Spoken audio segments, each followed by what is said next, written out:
ত্যাগত বেপৰোৱা কৰ্মত অপুৰন্ত প্ৰেমত সীমা আবেগত উচ্ছল আনন্দত নিৰ্দয় জ্ঞানত গভীৰ আৰু বহুমুখী অথচ সৰলতাত শিশু যিগৰাকী মহামানৱ তিৰুদানৰ 1 শতাব্দী অতিক্ৰম কৰিও এটি উজ্জ্বল নক্ষত্ৰৰ নিচিনাকৈ বিশ্বত জিলিকি আছে। অকাল মৃত্যুৱে যাৰ বিজয় ৰথৰ গতি শ্লথ কৰিব পৰা নাই, বৰং দেশে বিদেশে যাৰ অনুগামীৰ সংখ্যা দিনক দিনে বাঢ়ি গৈ আছে। ভাৰত মাতাৰ সেই ধনজন্মা সুসন্তান শিক্ষক, নেতা, পৰিত্ৰাতা, আধ্যাত্মিক গুৰু আৰু সংগঠক স্বামী বিবেকানন্দৰ শ্ৰী পাদপদ্ম যুগলত প্ৰণাম আৰু উপস্থিত সুধীবৃন্দ সহস্ৰ অশ্ৰদ্ধ নমস্কাৰ আৰু আদৰ পুষ্প অভ্যৰ্থনা জনাই স্বামী বিবেকানন্দৰ 149তম জন্মজয়ন্তী উপলক্ষে আয়োজিত আজিৰ এই পবিত্ৰ অনুষ্ঠান আৰম্ভ কৰিছোঁ। আজিৰ সভালৈ মুখ্য অতিথি আৰু মুখ্য বক্তাৰূপে নিমন্ত্ৰণ কৰি অনা হৈছে যথাক্ৰমে গুৱাহাটী উচ্চ ন্যায়ালয়ৰ মুখ্য ন্যায়াধীশ শ্ৰীযুক্ত আদৰ্শ কুমাৰ গোৱেলদেৱ আৰু বৰ্ড অফ ছেকেণ্ডাৰী এডুকেশ্যন আসামৰ চেয়াৰমেন শ্ৰীযুক্ত শান্তিকাম হাজৰিকাদেৱক। উভয়কে স্বামীজীৰ চৰণত পুষ্পাৰ্ঘ্য অৰ্পণ কৰি মঞ্চত আসন গ্ৰহণ কৰিবলৈ সানুনয় প্ৰাৰ্থনা জনাইছোঁ। শ্ৰী চিন্ময় চৌধুৰী বিবেকানন্দ কেন্দ্ৰৰ নগৰ সঞ্চালক, তেখেতে তেওঁলোকক আদৰি লৈ যাব আৰু মঞ্চত আসন গ্ৰহণ কৰিবলৈ অনুৰোধ কৰিছোঁ।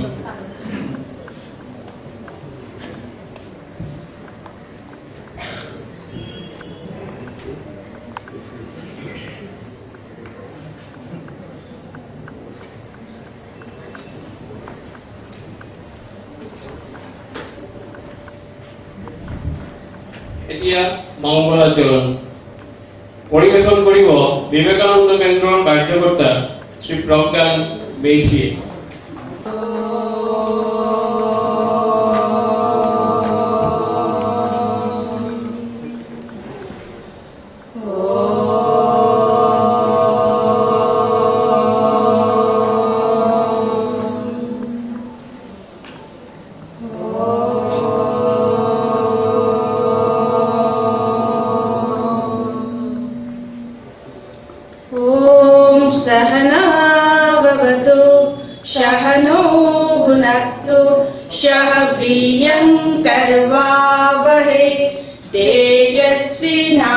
तेजस्विनावधीतमस्तु मा विद्विषावहै। ओम शांति शांति शांति। মংগলাচৰণৰ পিছত আমাৰ অতিথিসকলৰ চিনাকি মই প্ৰথমতে চিনাকি কৰি দিছোঁ আমাৰ আজিৰ মুখ্য অতিথি আদৰ্শ কুমাৰ গোৱেলদেৱক। Standing Counsel and Additional Advocate General for the State of UP, the Supreme Court, and the Standing Counsel Civil for NCT Delhi in Delhi High Court. He practiced in different fields of law: civil, criminal, labor, taxation, constitutional law. Designated as senior advocate by the Supreme Court with effect from February 11, 1999, his lordship was elevated as judge of Punjab and Haryana High Court with effect from July 2, 2001. Appointed executive chairman, Haryana State Legal Services Authority on 17/5/2005. His lordship was the Chief Justice acting of the Punjab and Haryana High Court from 2/5/2011 till he joined as the senior most judge of the Guwahati High Court on 12/9/2011, sworn in as Chief Justice of Guwahati High Court on 20th December 2011. এতিয়া তেখেতক অভ্যৰ্থনা জনাবলৈ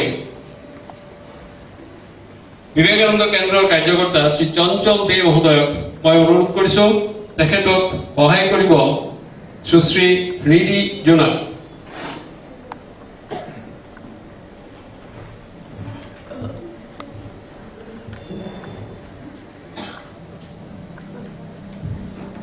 এয়া শ্ৰী আদৰ্শ কুমাৰ গোয়েলজী তেখেতক ফুলাম গামোচা আৰু কিতাপ পেৰে অভ্যৰ্থনা জনোৱা হৈছে। আমাৰ আজিৰ সভাৰ আৰু এগৰাকী অতিথি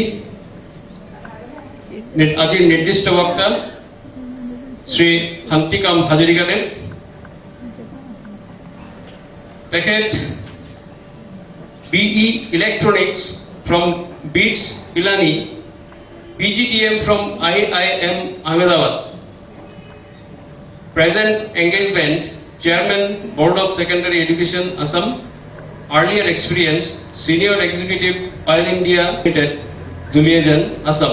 Founder Director, Assam Institute of Management, Guwahati for 22 years. Member Finance, Assam State Electricity Board, Guwahati.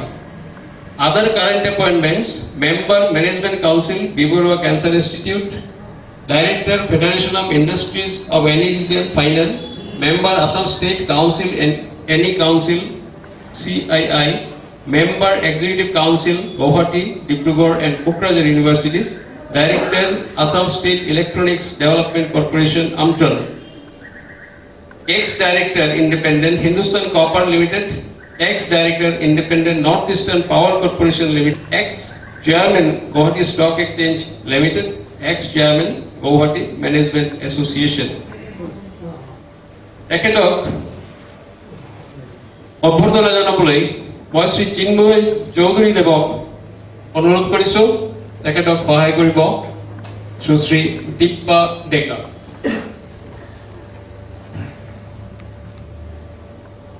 এয়া আমাৰ আজিৰ অতিথি Shri হাজৰিকাদেৱ।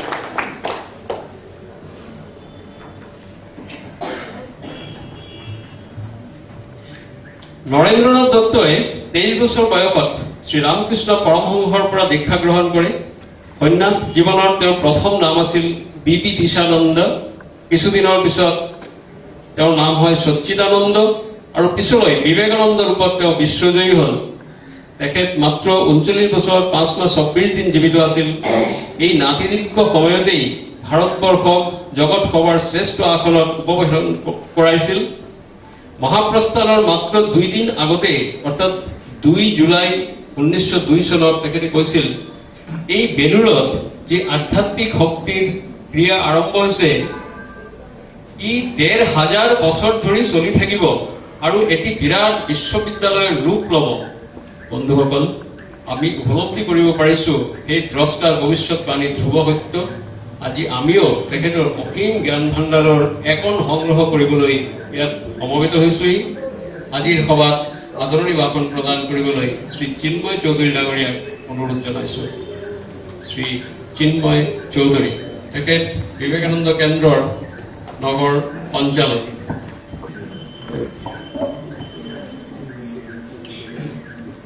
Honorable Chief Justice of the Guwahati High Court, Sri Adarsh Kumar Goyalji, Sri Hantikam Hazarika, other dignitaries present, respected guests, and all who are associated with the Vivekananda Kendra.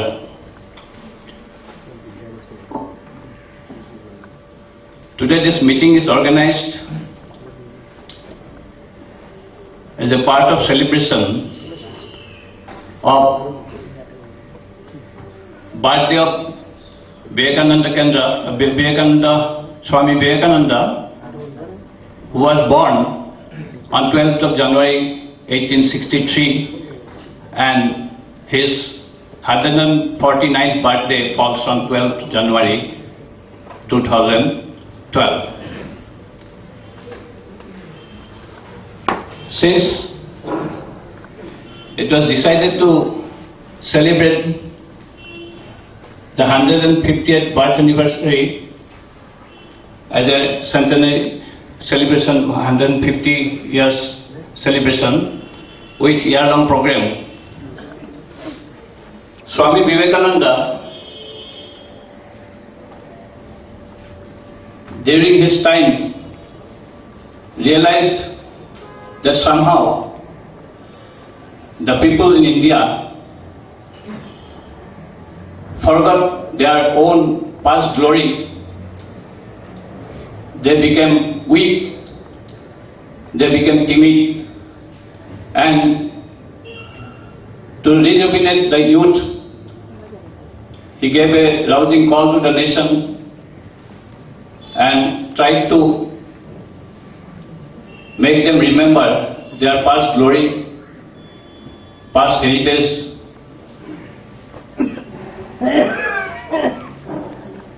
In doing so, he stressed much importance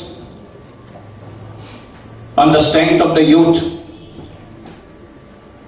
He said, each soul is potentially divine, and it is the duty to try to kindle the divinity in each human being. Man is the smallest unit in forming a nation. Unless the man is a perfect man, we cannot imagine of a strong nation. I will read out some portions of the program.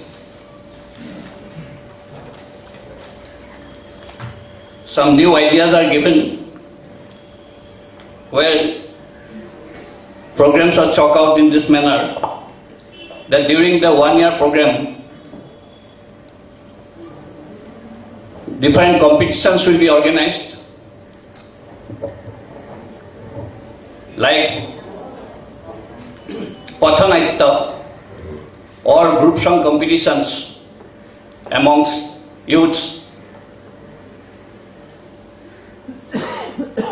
In each group, there will be 15 youths, and each college or school will be able to send 3 groups at the most. And the teachings and ideas of Swami Vivekananda. Then comes Yogasana demonstration by Yogasatra or Yoga Varga participants. So this way, throughout the whole year, programs will be organized in different parts of the city, and ultimately it will come to a conclusion on the 150th birth anniversary of Swamiji. And whole idea of this celebration is to bring more and more people from all walks of life to its fold, so that Swamiji's philosophy, his teachings can be propagated and his dreams may be brought into reality.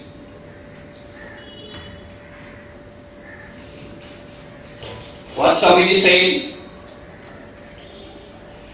is well known to many of us. Arise, awake, and stop not till the goal is reached. The spiritualism through which Bharatvarsa showed the light to the world, we must regain that, and we must show to the world that we are a nation to be reckoned with and we are not lagging behind. Who are amongst us to show us the path to reach that goal. With these few words, I welcome all dignitaries, guests, friends to this meeting, and I request to participate to make this meeting a success. Thank you. धन्यवाद श्री रघुवीर। উপস্থিত সকললৈ এটি অনুৰোধ, প্ৰত্যেকে অনুগ্ৰহ কৰি নিজৰ mobile either switch off or silent মোডত ৰাখিব। ধন্যবাদ।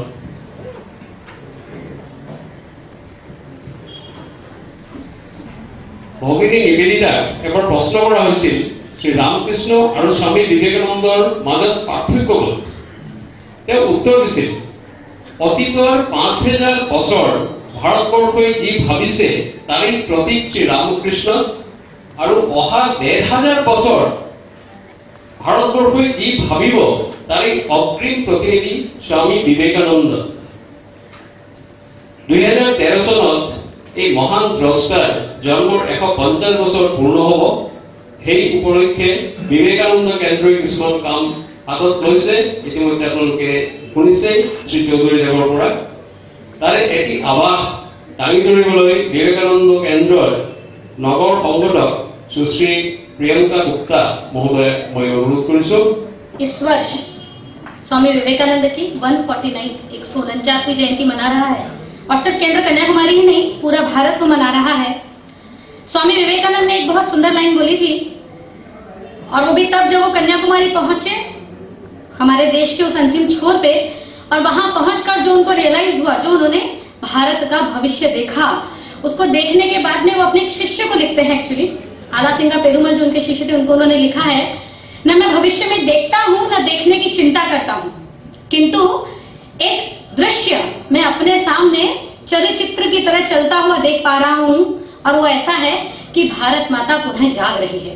भारत माता पुनः जाग रही है और अपनी उनकी जो भव्यता जो थी, जो पूर्व के समय में थी, उससे अधिक कई गुना भव्यता लेते हुए जाग रही है। और आज जब हम स्वामी विवेकानंद के जन्म के 149वें पड़ाव पर हैं, हम ये महसूस कर सकते हैं। हम देखते हैं कि हमारे युवा, हमारे देश के कई लोग भारत में, भारत के बाहर हमारे राष्ट्र का मान बढ़ा रहे हैं, उसका सम्मान बढ़ा रहे हैं। किंतु उसके साथ ही एक जो विपरीत, एक जो कसक कहते हैं हिंदी में उसको, जो टीस हमारे मन में लगती है कि इतना होते हुए भी कहीं ना कहीं कुछ कमी है। 1963 में जब स्वामी विवेकानंद के जन्म का 100वां वर्ष था, वो ऐसा साल था जब हमारे देश ने हमारे पूरे इतिहास का सबसे धोखे वाला युद्ध सहा, सबसे बड़ा धोखा सहा, और उसकी हार का कारण हमारी क्षमता कम थी ऐसा नहीं था, हमारी समझने की क्षमता कम थी, हमारी शारीरिक क्षमता कम थी ऐसा नहीं था। उसने स्वामी विवेकानंद के जन्म के 100वें वर्ष ने पूरे भारत को फिर से जागृत किया। पूरे भारत ने एक साथ आकर कन्याकुमारी में केवल वो शिला स्मारक स्वामी विवेकानंद की स्मृति में नहीं बनाया, बल्कि जीवंत स्मारक विवेकानंद केंद्र के रूप में पूरे भारत में कार्य करना शुरू हुआ। और आज भी हम वही देखते हैं कि कई सारी ऐसी स्थितियां हैं जो राष्ट्र को लेकर ऐसी, जो हमें से प्रत्येक व्यक्ति को मन में दुखी करती है, मैं क्या कर सकता हूं इसके लिए प्रेरित करती है। और जैसा कहते हैं ना कि भारत माता हम सबकी प्रेरणा है, और भारत माता का प्रभाव और अभाव ये दोनों हमारी प्रेरणा है। उनका जो प्रभाव है, उसकी जो ग्लोरी है वो हमारी प्रेरणा है, जो उसके अंदर नहीं है वो होना है, ये हमारी प्रेरणा है। विवेकानंद केंद्र 150th birth anniversary Swami ji का जो सार्धशती समारोह है वो इसी प्रेरणा से मनाने वाला है।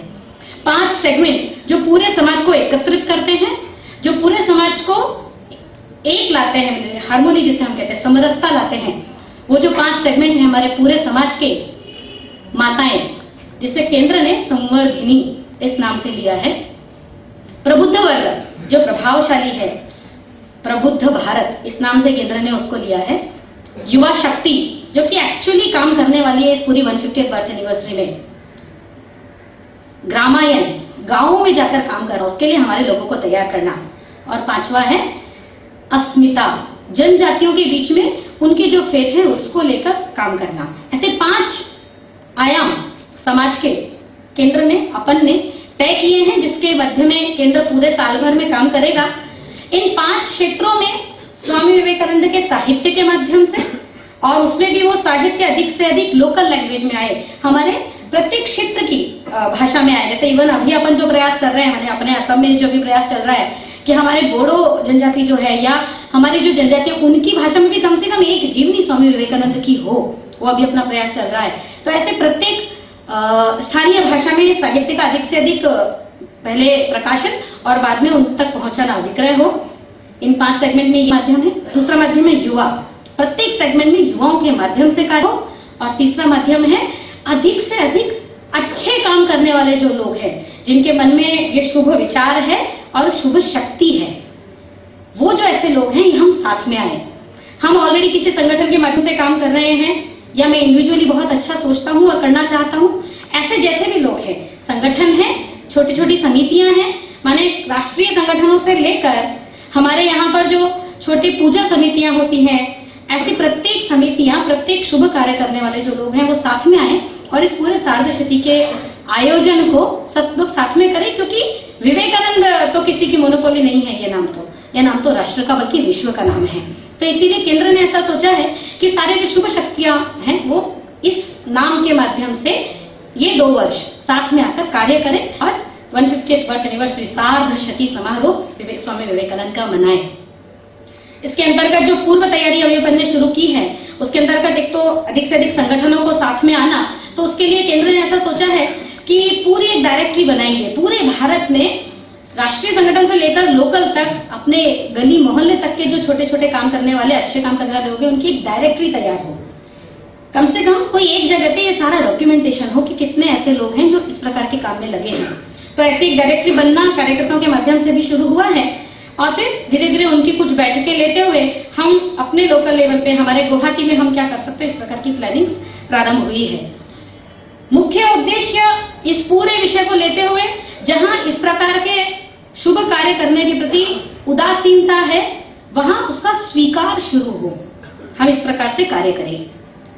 जहां स्वीकार्य है वहां वो शक्ति स्पंदित हो, वहां वो शक्ति पैदा हो कि वो गति पकड़े, और जहां वो शक्ति है वहां वो प्रभावी हो, वहां वो निर्णय लेने वाले लोगों में हो, वहां वो पॉलिसी मेकर्स में हो। इस प्रकार के पूरे उद्देश्य से विवेकानंद केंद्र 150th बर्थ एनिवर्सरी इस वर्ष से शुरू करके 2013 तक मनाने वाला है। ये जो वर्ष है, ये पूर्व तैयारी का वर्ष है। अनेक प्रकार से केंद्र इसको मना रहा है। जैसे इस बार भी हमने इस आयोजन में भी प्रयास किया अपन ने कि कुछ संगठन साथ में आए, साथ में करें, और अगले पूरे साल भर में ये चलेगा। 2012 में कन्याकुमारी में लगभग चयनित 5000 युवाओं का एक बड़ा सम्मेलन रखा है।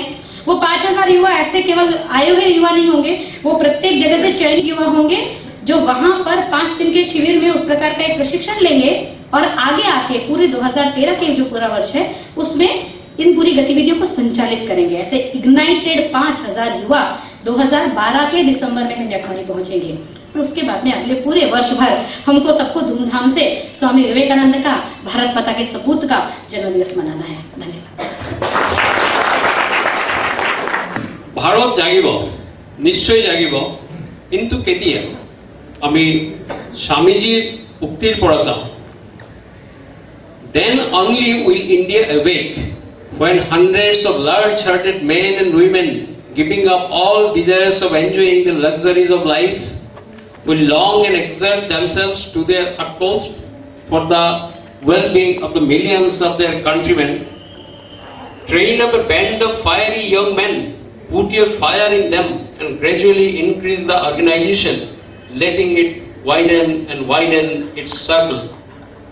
আজিৰ মুখ্য বক্তা শ্ৰীযুক্ত শান্তিকাম হাজৰিকা দেৱ তেখেতৰ বক্তব্য আৰু আমাক এই বিষয়ত মাৰ্গদৰ্শন কৰিবলৈ অনুৰোধ জনাইছো।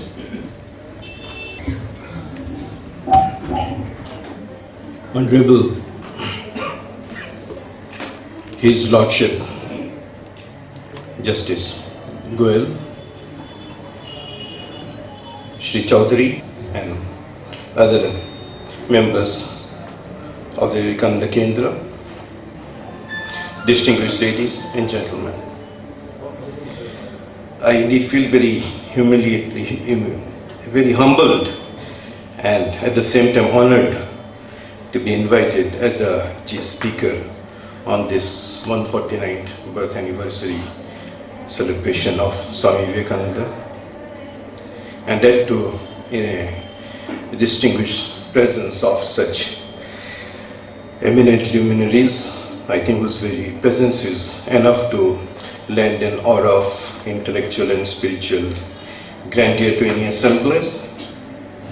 In fact, I hold in awe everyone who is present out here, right from our distinguished Chief Guest, His Lordship Justice Goyal onwards, as well as this Kendra, with whom I have a very enriching and a very enlightening relationship, on one of the greatest human beings to have ever trod on this earth, Swami Vivekananda.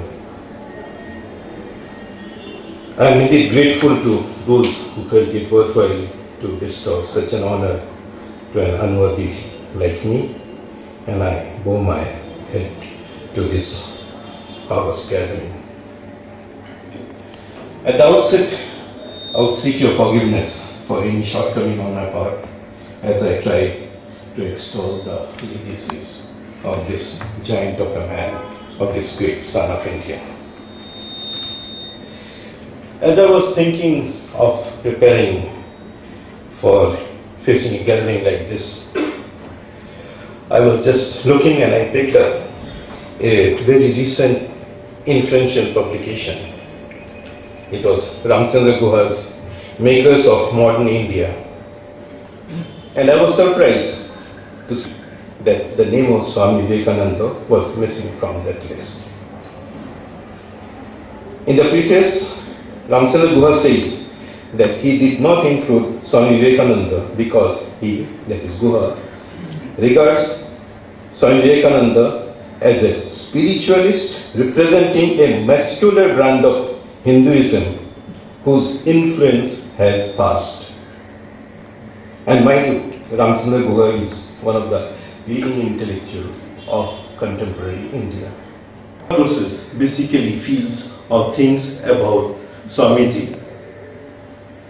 Is it that we are trying to, and then when I went about going more into it, and then I realized that where these people have failed, and they have not only failed, these intellectuals have failed in their own efforts, in their own understanding, but in their bargain, they are also failing this great country of ours. I find that when people talk about modernism, most of our intellectuals regard modernization as disowning something which is of our own and adopting something modern from outside. I'm not trying to belittle those whose names were included. After all, I'd be a very ungracious, unbred fool even to belittle them, because they were indeed the makers of modern India.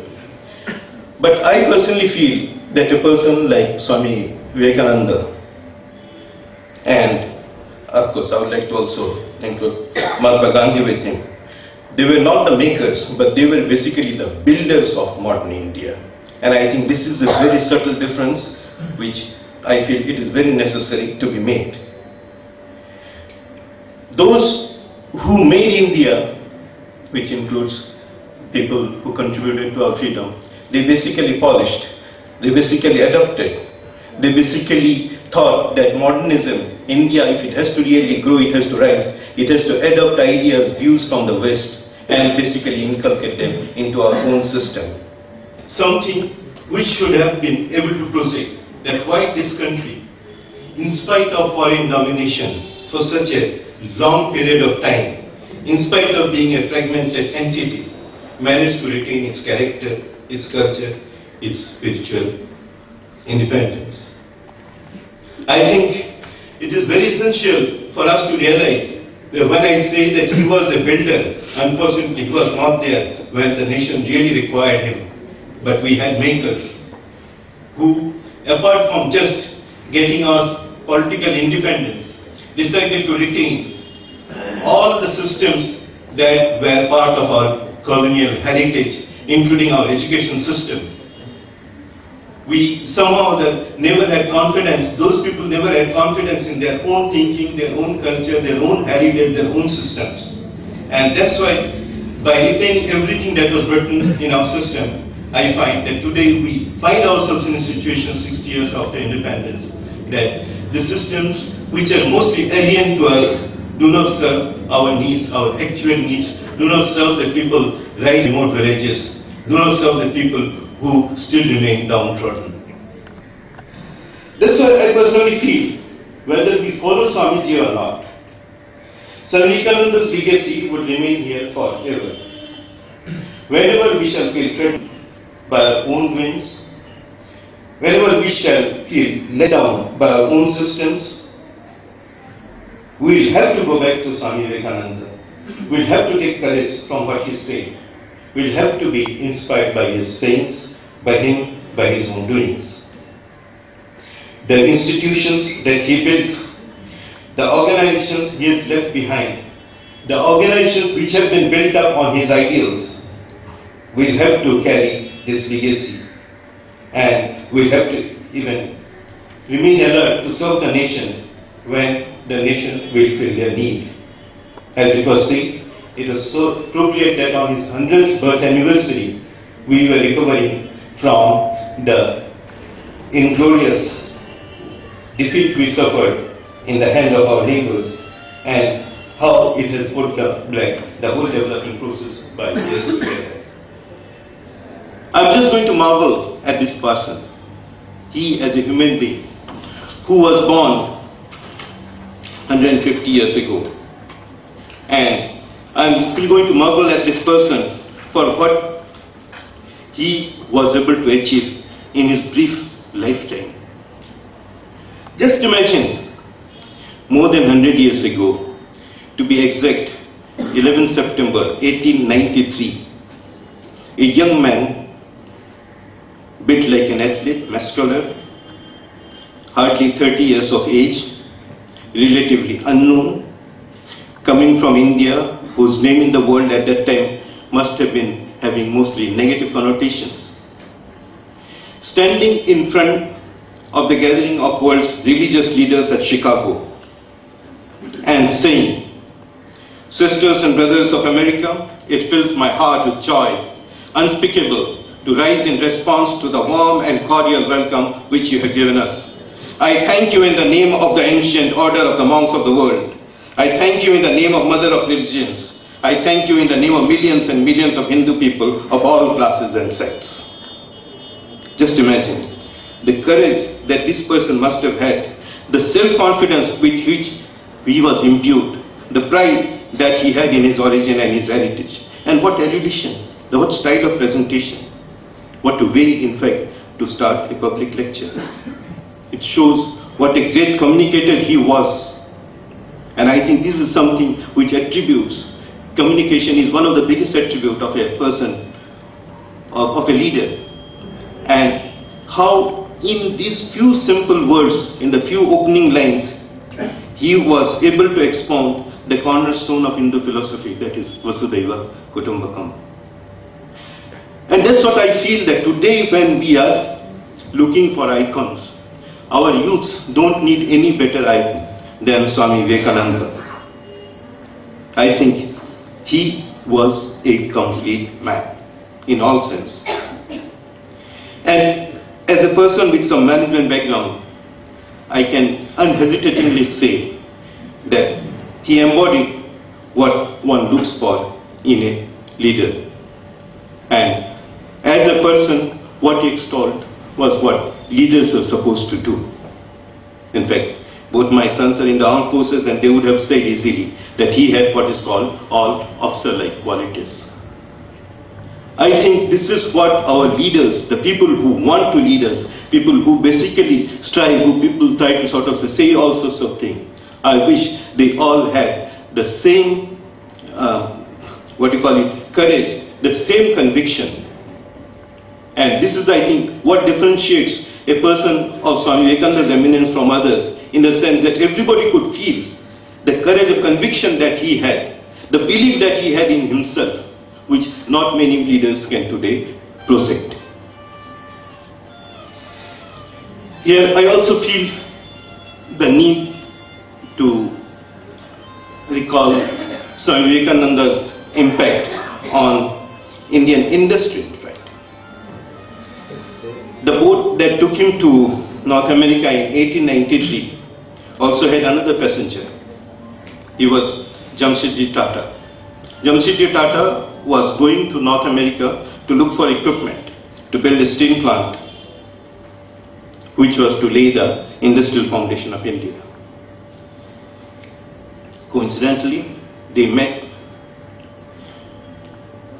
Jamshedji Tata told Swamiji what he was striving for, and Swamiji told Jamshedji how wonderful it would be if we could combine the scientific and technological achievements of the West with the asceticism and humanism of India. I think this was just a thought that was put into Jamshedji's mind. Mind you, Jamshedji, I would say he is another builder of modern India. He took it into his heart. When he came back to India, while setting up the steel plant, he wrote to Swamiji that I am moved by what you see, I have completely swayed by what you say, and I am willing to support you in any way you would like to go forward in this direction.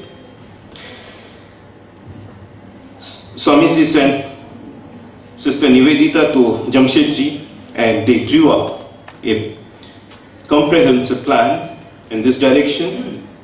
At that time, the Governor General was Karjan. He got a idea of this, what was being cooked, and as the imperialist colonist attitude was, he ensured that that thing get killed. But Jamshedji Tata did not forget what Swamiji had told him. He bequeathed to India the Indian Institute of Science in 1909. I think it's the pride even today which embodies the value which blends basically technology with spiritualism. Not only that, Tata's built in 1930 the Tata Institute of Social Science, in 1940 the Tata Institute of Fundamental Research, and all these things just is an outcome of Swamiji's inspiration. Again, just imagine what this man of 30 years had an impact on one who became the doyen of Indian industry. I'm sure this particular encounter on that ship must have framed the entire philosophy of the Tatas, because today, if there is one business house which is venerated, which is respected, it is the Tatas. And I feel that the whole respect or the philosophy which basically Tatas include grew out of what Swami Vivekananda inspired. And mind you, that was sometimes in the last part of the 19th century. Few years back, nearly 100 years after that particular thing, there was a book published by John Nesbitt called Mega Trend. Interestingly, in this book, he talked about the need to marry high tech with high touch, which means that he said that industrial growth must have what is called the human touch. And it's just astounding that what people are today propagating, should industry's philosophy be, was put into Indian industrialists in 1893. This simply shows how, so to say, the depth of Swami Vivekananda's perception, the breadth of his wisdom, the richness of his intellectual capabilities. It is something which is mind-boggling, that a person can really think, can really discern, can really find the truth that actually leads to human enlightenment and development. And I think today we hear a very common phrase in our management. It is called CSR, Corporate Social Responsibility. It is only now that corporates or business houses are realizing their social responsibility, which was expounded back more than 110 years ago by somebody who really felt that until and unless these things go together, the society will not develop the way society should develop. Swamiji may not be a student of management theory, but see the organizations he has left behind. I think he was very passionate about organizations and organization building. And many of his quotes, when I was trying to go through them, I found that some of his quotations, some of the sayings of Swamiji in context of organization building, in context of human capital management, in context of organizational behavior are very, very apt even today, and can really find a lot of the answers to the questions that beset the corporate sector today.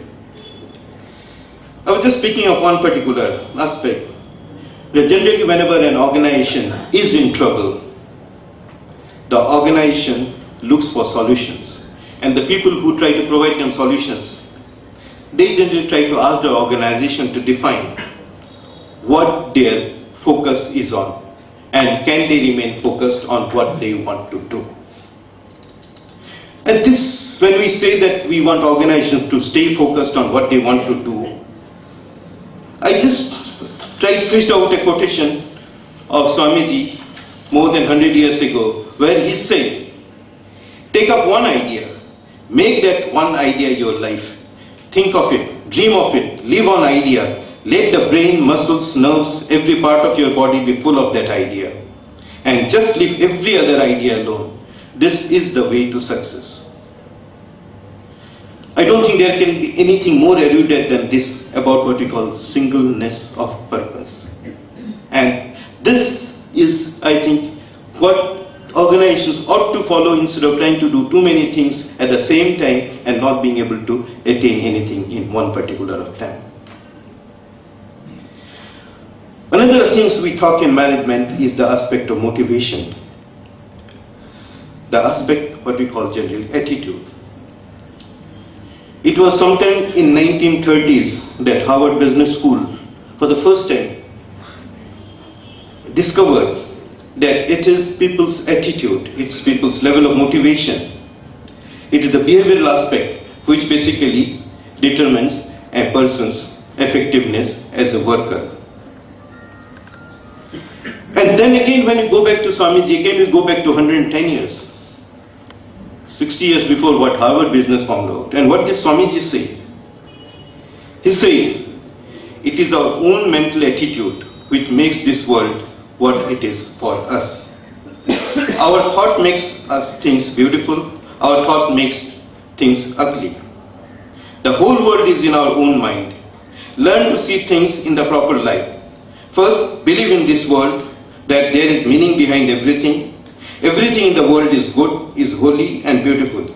If you see something evil, think that you do not understand it in the right light. Throw the burden on yourself. And I think a better definition of what we call motivation, a better explanation for somebody to develop the right attitude could not have been faced by anybody. And I don't think this is one of the subjects which is studied the most in management. Motivation, attitude, how to make a person more effective. And I don't think anybody has been able to come out with a clearer definition than this. And mind you, that person had no exposure to what is called management education. Or just listen to this gem. If you think that you are bound, you remain bound. You make your own bondages. If you know that you are free this moment. This is knowledge, knowledge of freedom. Freedom is the goal of all nature.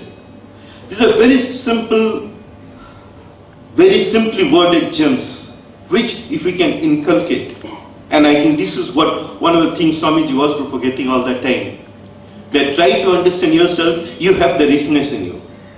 And I think these are some of the things which basically if you can imbibe, if you can really process, if you can really make people understand, necessarily interpret them in the words that people understand, I am sure it can help every human being, every individual to be a better person. And I think this is what is the need today.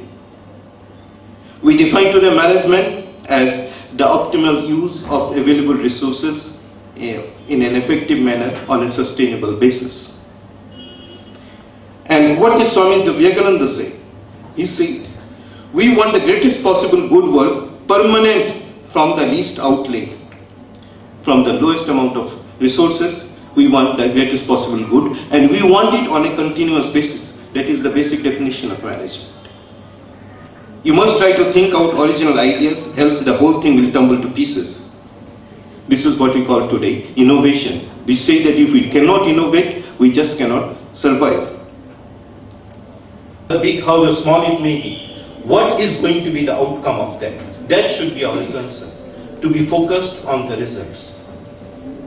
I think these are some of the things which really makes us wonder, the people who take management as a profession, have they ever studied this or not? I'm not quite sure.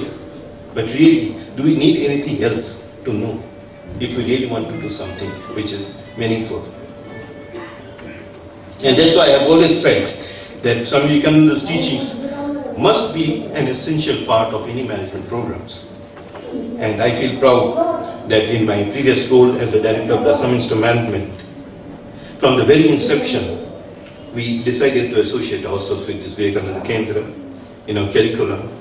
And I feel so happy that most of the alumni of the institute, when they come back, they say that one of the inputs which really had a lasting impact on them was the week that they spent in this Kendra, going through a certain amount of spiritualism. And I think this is a thing which would like to make something, which I feel is very important, that until and unless we really can make the teachings of Swami Vivekananda relevant to the youth, the concept of patriotism will not develop. Because I think I'll just quote what Gandhiji said about Vivekananda. He said, I have gone through the works of Swami Vivekananda very thoroughly, and after having gone through them, the love that I have for my country became 1,000-fold more. Love for the country. That Gandhiji, when himself felt, sort of say, I am sure there couldn't have been a greater patriot than Gandhi. And he himself felt that it is only through Vivekananda that I realized that I ought to love my country 1,000 times more than what I am loving today. I think these are some of the things which are just with us, which are part of our legacy, which are part of our heritage. And I think one of the crying needs today is that India has to inculcate this feeling of nationalism. This nationalistic feeling has to be inculcated into us, into our youth. Both strongly believe in the inherent strength of Indian culture. And I would like to just quote Jagmohan in this, where he said that both Gandhi and Vivekananda believed in practical Vedanta and viewed Hinduism as a service-oriented way of life based upon the highest principles of ethics and morality. Both, in essence, presented a new design for life, a model of contentment, compassion, balance and harmony. They wanted to create an Indian nation that would teach the world. For them, Hinduism was nothing but spiritual secularism.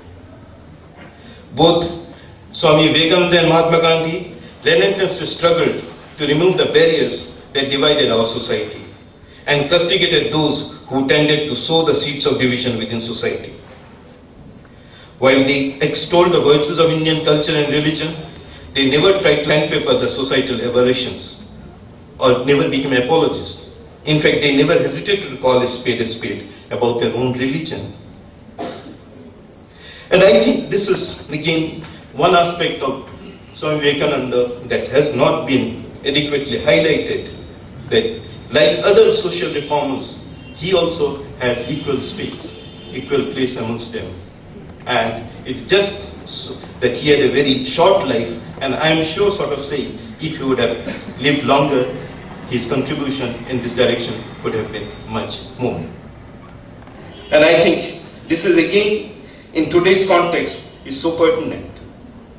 We are finding in the world today, religion is giving rise to a new sort of fanaticism, often verging on extremism and unreasonableness.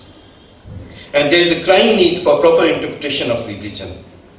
And I think a better interpretation of religion than what was offered by Swami Vivekananda is not available. This is again, in today's context, is a very important role that those who are trying to extol, those who are trying to bring Vivekananda back to people, must try to emphasize upon. And I think this was because Swami Vivekananda had very extensive knowledge about other religions. He has never criticized any religion, and that's why I was quite surprised when Ramchandra Bhatt called his Hinduism the muscular Hinduism, was that he, I think, tried to make Hinduism a real positive, a constructive base of thought, in fact, on which any other religion can immediately find solace. And this is where the greatness of it lies. His ability to interpret Hinduism to the rest of the world, I think, is something which 80% of the population of this country will always have to be grateful to him. Today, on the 150th year of his birth, I think it is very important that we make Swami Vivekananda more relevant to our society, to our youth, to our industry, to our politicians, to our bureaucrats, I think everybody. We have to present Swami Vivekananda as an icon to every Indian. And those who have taken up the responsibility of doing so have to ensure that Swami Vivekananda is properly interpreted to all segments of the society. Especially to the youth, of course. Today we are all talking about the youth. Swamiji has said a lot about and for the youth. And today, most of the youth, the literate youth especially, the urbanized youth, are in the quest of success. And the way they have defined success is again something which makes, I think, especially those of us of our generation, feel slightly worried that this is not the success that we had envisaged, what they are all hankering for. And I think to Swamiji again, he asked the youth to understand the correct implication of the term, what is a successful life. He says that the essence of true success is what you make of yourself. Today the values are changing, and we find that the perceptions are being influenced from outside. I think the concept of these values, especially which have got linkage more to materialism than spiritualism, is something that requires to be arrested. And it cannot be arrested just by imposing something from the top. But this change that we want in the attitude, the change that we want in the youth to understand what really success is, that success is something in within, and what is that within, what is that self. This has to be properly, freshly interpreted using the idioms that they are used to. Unfortunately, Swamiji's writings, which are again more than 100 years old, which is again part of his education, is in a language which, although it is available in English, I am not sure is something which will be highly palatable to the youth of today. Because they have all been brought up with a style, with a grammar, with a sort of the language which is, they find it very alien to the language that they are finding in Swami Vivekananda's writing. Which means that it might be necessary today. I was very happy that we are trying to translate Swamiji into different languages. I think in this translation, we have to ensure that they are not literal translation, but they are basically transliteration. That is, they convey what the essence of what Swamiji's thoughts are, but they are conveying a language which is acceptable to them. And I think this is one of the biggest challenge that is going to face those who still have faith in Swamiji and those who feel that Swamiji has the answer to all our problems. The concept of sacredness of individuality, realizing the God within us, the concepts that challenges belief. In fact, when youths are under tremendous peer pressure, when youths are sort of beckoned by a consumerist society, and where standard values and benchmark criteria have undergone change, the need to make them understand what truly is the individuality or what truly the self is something which is very important. And I feel that to ensure that Swami Vivekananda still remains relevant to youth, still they appeal to the young, I think we may have to change the way we are approaching, trying to reach out to them. Same thing I feel is very important, that it was Swami Vivekananda who impressed Jamshedji Tata. We have to bring that back into our dealings with the industry. Today, we see that not only the politicians who are behind bars, but we also find some of the industrialists. Why is it so? Why is it that the industrialists while paying lip service to what is called corporate social responsibility, are in fact going against the very essence of religion, going against the very essence of spirituality, going against the very essence of human behavior. I think it's important that we bring Vivekananda back to them. Tell them that this is what makes somebody respect an organization, respect a person. And it can be possible only if we really make them understand what Swamiji has said. I would like to continue more in the sense that what I feel today is that today's Vivekananda, Swami Vivekananda, is much more relevant than maybe what he was 110 years ago. Today I think the country needs him much more than country needed him 100 years ago. I today feel that our culture, our heritage, our religion, everything today again needs somebody to bring back the pride in us, the pride in our own heritage, pride in our past, and how we can build up on this pride and build up the future that we all want it to be like. I think this is the challenge before us. This is a challenge before the Vivekananda Kendra. This is a challenge before all those who have a belief in him. And this is a challenge, I think, of how we bring Vivekananda back to reality, back to our society, back to our life, and make us all realize that what actually it is worthwhile to believe in this world is going to be the biggest challenge facing all of us. I thank you all for your patient listening. I again thank the organizers for inviting me to give my thoughts. As I say, I am no scholar, and things like Vedanta or Advaita, which basically Swami Vivekananda interpreted to the world, is something which, of course, I am too small a man to talk about those. But still I feel that as a common person, Vivekananda ji has still relevance. And I think most of the problems we are doing, he has answers to almost all the problems that we face today.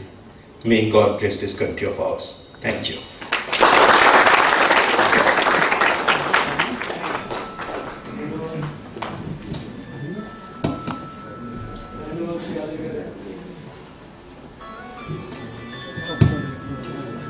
ভাষণৰ পৰা বহু নতুন তথ্য পোহৰলৈ আহিছে। আপোনাক পুনৰ ধন্যবাদ জ্ঞাপন কৰিছো। এতিয়া এটি সমবেত সংগীত হ'ব, পৰিৱেশন কৰিব ৰাষ্ট্ৰ সেৱিকা সমিতিৰ সদস্যসকলে।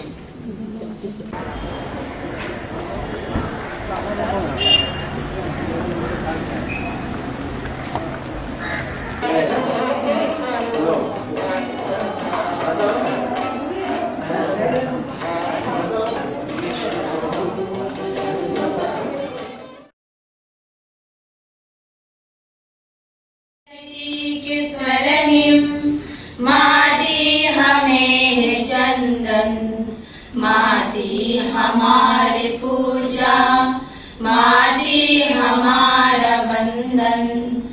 माँ भारती के शरणिम, माटी हमें चंदन, माटी हमारी पूजा, माटी हमारा बंधन।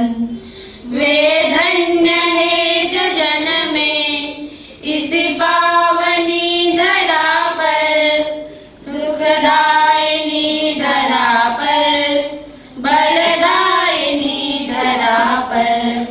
कभी राम इसने खेले, कभी खेले नंद नंदन। माटी हमारी पूजा, माटी हमारा बंधन। मेरे अबज की सरयो श्री राम को बुलाती, मथुरा नारद यमुना कन्हा की गीत गाती। रुद्राभिषेक करती काशी में गंगा पावन। माटी हमारी पूजा, माटी हमारा बंधन। संकट में भारती माँ गोरों पधारती है, गोपाल के चरण में जाकर पुकारती है।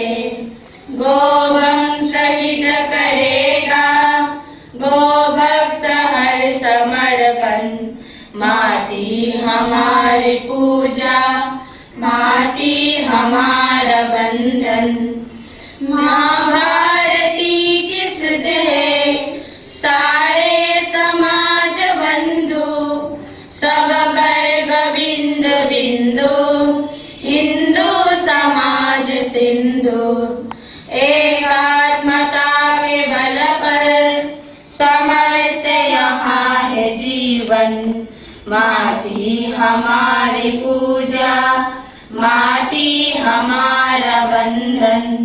माँ भारती के स्वर्णिम, माटी हमें है चंदन। माटी हमारी पूजा, माटी हमारा बंधन। माटी हमारा बंधन, माटी हमारा बंधन।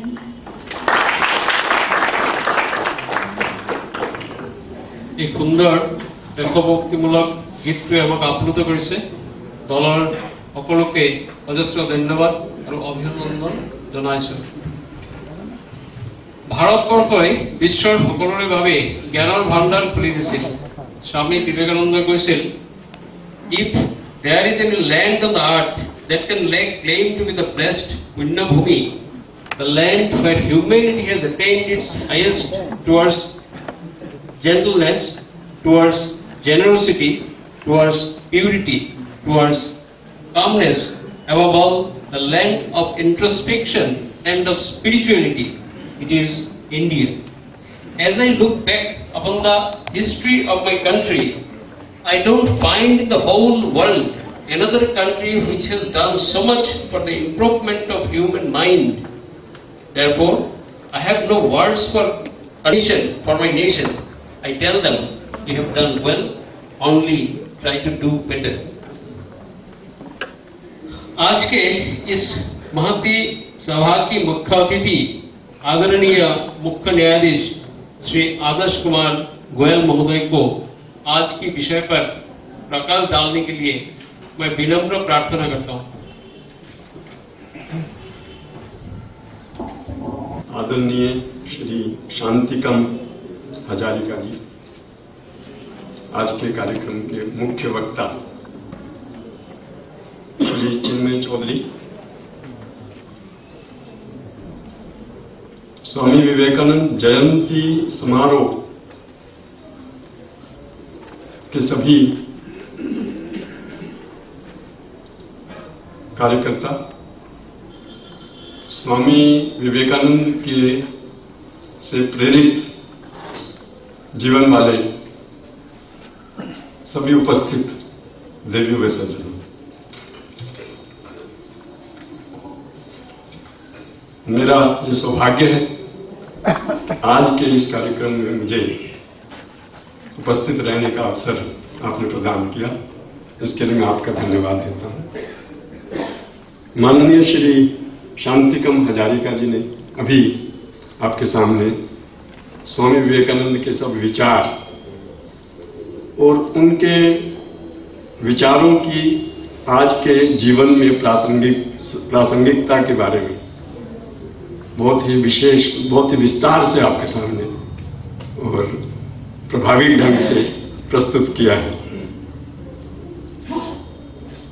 उसके बाद शायद ही कुछ ऐसी बात बची है जो मुझे आपको कहनी हो।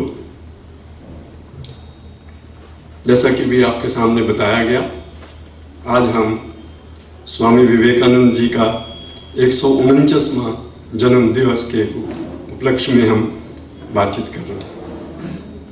देखिए, हम जन्मदिन मनाते हैं 1 वर्ष, 2 वर्ष, 10 वर्ष, 20 वर्ष, और अधिकतर जब तक आदमी जीवित रहता है, जीने के बाद, आदमी के मृत्यु के बाद किसी का जन्मदिन बहुत ही कम मनाया जाता है। अगर मनाते हैं, किसी का अगर पुत्र है, किसी का ग्रैंडसन है, वो उनका जन्मदिन मनाते हैं। आज हम ऐसे महापुरुष के बारे में विचार कर रहे हैं, उनका जन्मदिन मना रहे हैं 149वें साल में, जिनकी मृत्यु को भी 100 वर्ष से अधिक हो चुके हैं। और मेरे विचार में यहां पर उपस्थित कोई ऐसे सज्जन नहीं है जो उनके कोई रिश्ते में हो। हमेशा ही हमारे जीवन में, युवा वर्ग के जीवन में हमेशा प्रेरणा का स्थान जिनका है, वो स्वामी विवेकानंद। और क्या प्रेरणा हम प्राप्त कर रहे हैं। मैंने अभी इसी समय पर बहुत अध्ययन नहीं किया जो मैं आपके सामने बहुत सी बातें रखूं, पर मैंने उनकी बहुत सी उनके जीवन के बारे में, उनकी कार्यशैली के बारे में पहले अध्ययन किया है। एक दो चीजें जो मुझे ध्यान में आ रही हैं वो मैं बहुत संक्षिप्त रूप से आपसे रखूंगा। जब Swami Vivekananda America Chicago world religious meet में भाग लेने के लिए गए और उनके भाषण के बाद, पहले ही भाषण के बाद एकदम इतनी जबरदस्त पब्लिसिटी हुई कि इज द ग्रेटेस्ट पर्सन, और कई वर्ष तक उनको जो उसी दिन उन्होंने अपनी अपॉइंटमेंट्स दी, एंगेजमेंट्स दी स्पीच देने के लिए डिफरेंट यूनिवर्सिटीज में अमेरिका की, 7 या 8 वर्ष तक लगातार उनको जो उन्होंने कमिटमेंट दे दी वो पूरी करने में लगी। और इमीडिएटली बाद की एक घटना मैंने पढ़ी थी, एक अमेरिका की उस समय की ग्रेट सिंगर वो सुइसाइड करने जा रही थी और उसको लोगों ने रोका, तो उसने कहा no there is nothing in my life, I want to end my life. उसके पति ने उसको छोड़ दिया था और पूरी उसका जीवन बड़ा स्ट्रेसफुल जीवन था, जबकि वो वर्ल्ड की ग्रेटेस्ट उस समय अमेरिका की सिंगर, मुझे उसका नाम ध्यान नहीं, अगर आपने भी पढ़ा होगा तो शायद आपने देखा। तो उसने कहा why you are stopping me, let me commit suicide. उन्होंने कहा देखिए एक बहुत बड़े विद्वान भारतवर्ष से यहां आए हुए हैं स्वामी विवेकानंद, आप उनको एक बार मिल लीजिए, उसके बाद आपको जो करना है करें। तो वो स्वामी विवेकानंद को मिलने गई और स्वामी विवेकानंद ने दूर से ही उसको पुकारा और एकदम से अपनी जो उनकी स्पिरिचुअल पावर थी वो समझ गए और उसने कहा तुम क्यों तुम सुसाइड करना चाहती हो? तो उन्होंने उनको एक ही प्रश्न पूछा जिससे उसने अपना विचार बदल दिया। क्या प्रश्न पूछा? उसने कहा क्या आपके जीवन की उपयोगिता सबके लिए खत्म हो गई है? Has your life lost relevance for everyone? उसने कहा नहीं, I have so many fans, everybody wants to listen to my music. तो उसने कहा फिर क्यों आप जीवन को अंत करना चाहते हैं? उसने कहा I am fed up with life. तो उसने कहा आपका जीवन आपके लिए नहीं है, आपका जीवन दूसरों के लिए।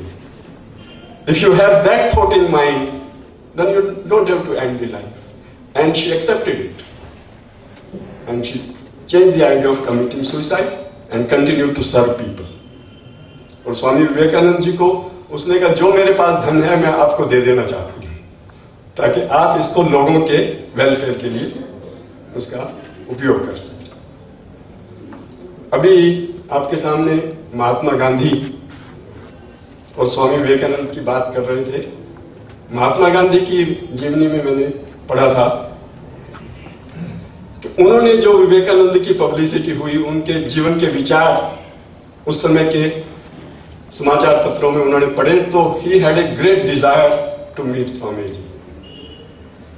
ही कुड नेवर मीट हिम, पर उनको मिलने के लिए वो कलकत्ता में जब गए थे तो स्वामी विवेकानंद को मिलने उनके केंद्र पर गए महात्मा गांधी।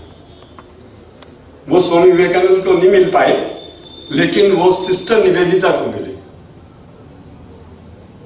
और सिस्टर निवेदिता के माध्यम से स्वामी विवेकानंद जी के विचारों के बारे में उनको जानकारी मिली और उन्होंने कहा मैं इतना इंप्रेस हुआ and I can imagine if I had met Swami Vivekananda what would have happened.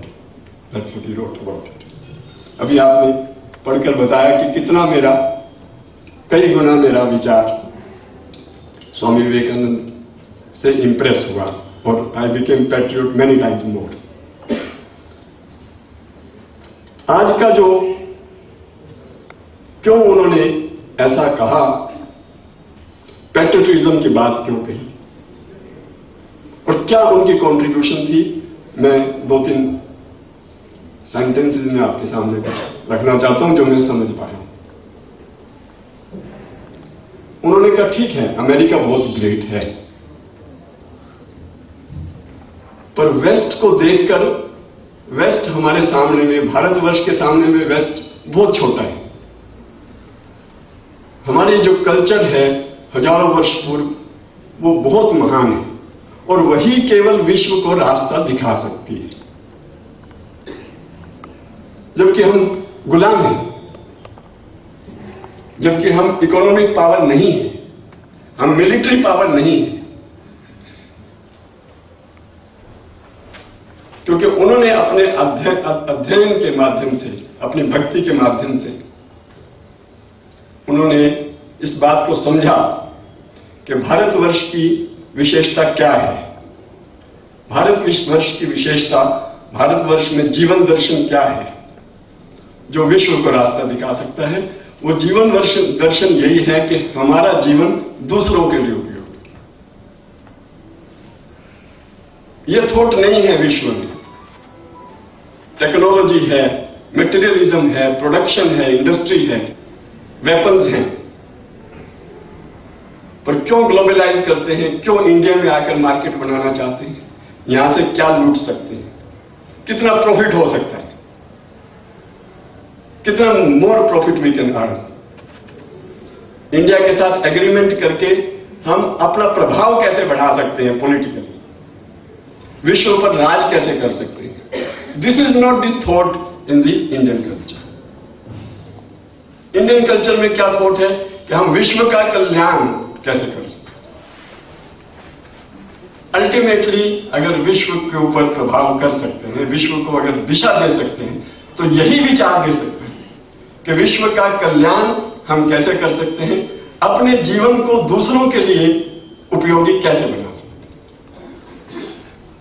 ये ठीक है, materialism is a great power, money is a great power. पैसे के बिना कुछ नहीं हो सकता, पैसे के अभाव में कुछ नहीं हो सकता, लेकिन पैसे का प्रभाव भी, उसके क्या दुष्परिणाम हो सकते हैं,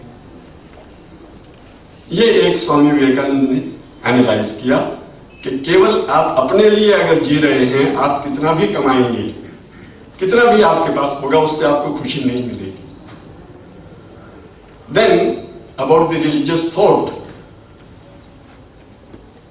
he was not a communal person, but he was propagating Hinduism not just as a religion. He said it is a mother of all religion. Why? If there can be, this is his quotation, not exact, if there can be any universal religion in the world, it can be only Hinduism. That's what he said. Why? Because Hinduism has no clash, has no conflict. There's no conflict with any rituals, there's no conflict with any path which you are taking for reaching the goal of life. There's no conflict when the goal of life is to serve others. That is the philosophy, and that is the philosophy when we are full of stress.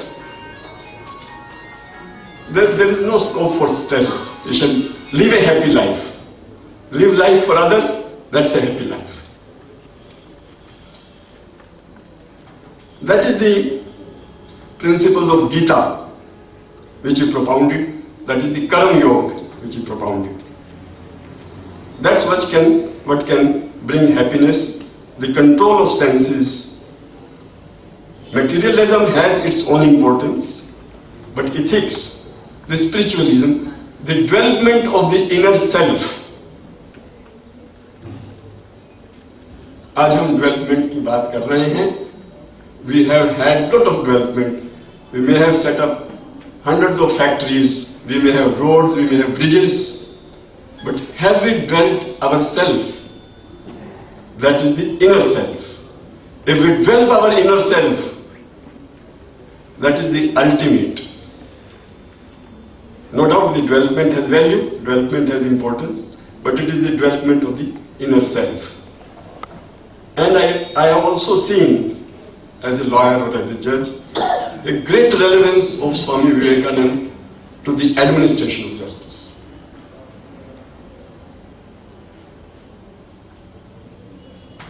Why any litigation is taking place? My thinking is, the litigation is directly proportionate to lack of spirituality. So this is spiritualism. This is what Swami Vivekananda said. Once you are thinking of what can I give and not what I can get, perhaps there will be no litigation.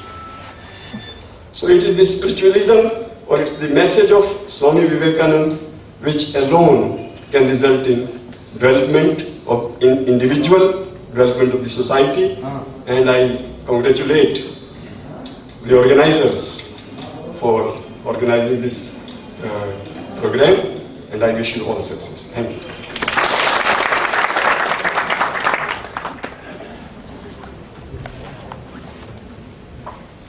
Thank you sir. आपका भाषण से हमें नया रूप से सोचने का दिशा मिली है। आपको हार्दिक धन्यवाद। Respected dignitaries on the dais, our esteemed invitees, well-wishers, friends, ladies and gentlemen. Today, just we had grand opening of celebration on the 149th anniversary of Swami Vivekananda. Simultaneously, we are coming to successful conclusion of this meeting. We have got lots of support, cooperation, help from various individuals and personalities. It is time to reciprocate and give thanks to them. First of all, I extend our sincere thanks to Sri Santikam Hazarika ji, the Chairman of Board of Secondary Education Assam for Seva. Sir, we are very grateful to you for sparing your valuable time and thoughts with us. You not only gave your valuable time, but by your thought-provoking speech, you inspired new zeal in us for working for the spreading the message of Swamiji to each and every household. Sir, you being the chairman of Seva, the moral education of the student community is your prime concern. And after hearing you and knowing that you are here, you are connected with the organization for the last 20 years, I am sure for achieving our goal, for spreading the message of Swamiji, for taking various projects for the youth, we need your cooperation and your help always. Sir, I strongly feel that we have got united and will remain united for such a noble cause. Then I like to express my gratitude and thanks to Mr. Justice Sri Adarsh Kumar Goyalji, the Honorable Chief Justice of the Guwahati High Court. Sir, you have recently come here. You are new to us, but after hearing, we feel that you are one of us. Sir, whoever comes to Assam, and particularly this our Canara, who comes to this fold, they fell in love with it. I feel that your Lordship will not be an exception. We also look forward for your advice and guidance, may not be in judicial side, but in all other side, we need your guidance.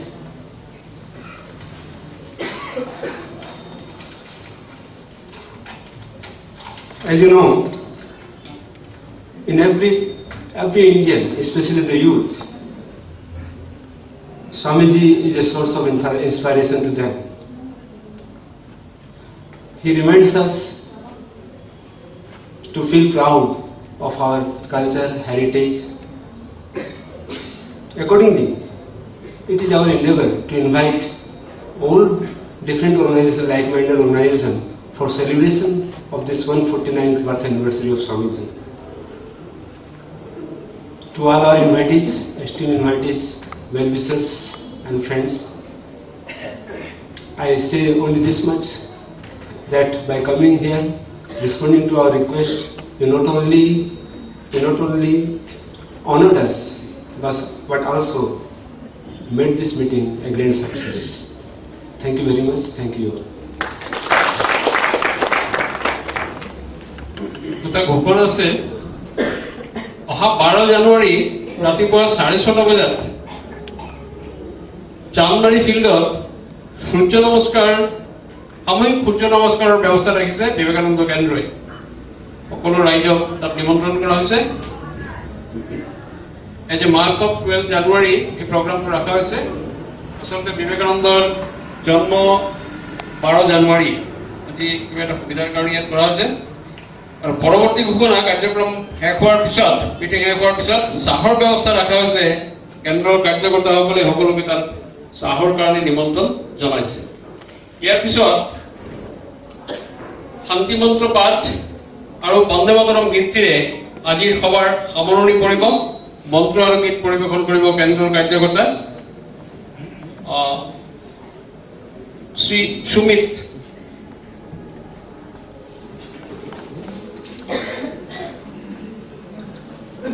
सर्वे भवन्तु सुखिनः, सर्वे सन्तु निरामयाः, सर्वे भद्राणि पश्यन्तु, मा कश्चित् दुःखभाग् भवेत्। ॐ शान्ति शान्ति शान्तिः।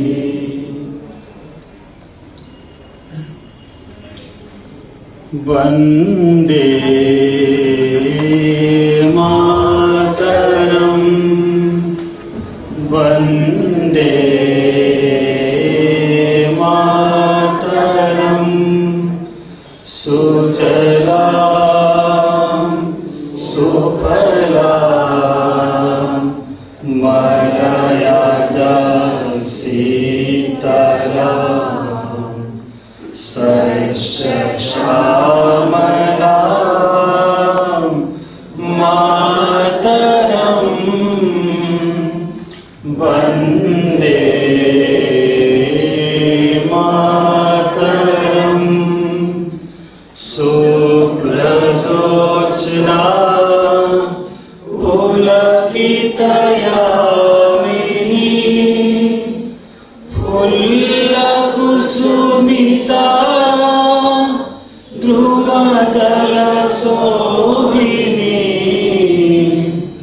सुहासिनी सुमधुरवासिनी,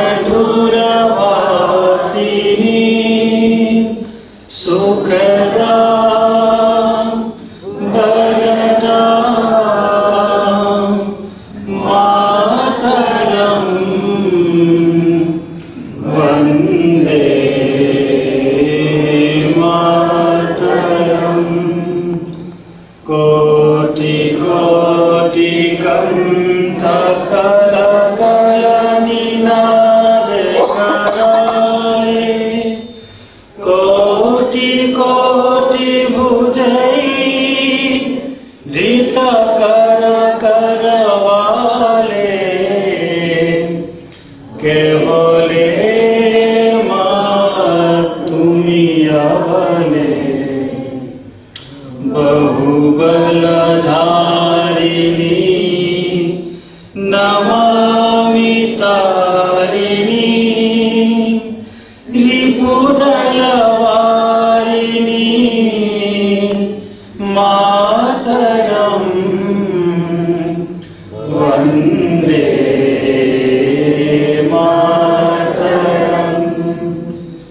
तुमी विद्या तुमी धर्मा, तुमी हृदि तुमी मर्मा, त्वं हि प्राण शरीरे बाहुते तुमी मा शक्ति हृदये तुमी मा भक्ति तोमारे प्रतिमा गढ़ी मंदिरे मंदिरे मातरम वंदे मातरम। त्वं हि दुर्गा दश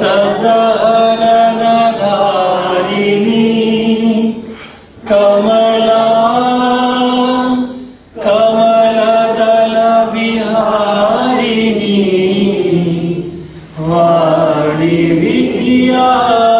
विद्यादायिनी नमामि त्वां नमामि कमलाम् अमलाम् अतुलाम् सुजलाम् सुफलाम् मातरम् श्यामलाम् सरलाम् सुस्मिताम् भूषिताम् धरणीं भरणीं मातरम् वन्दे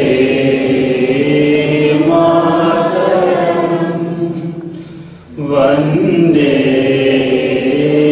मातरम् वन्दे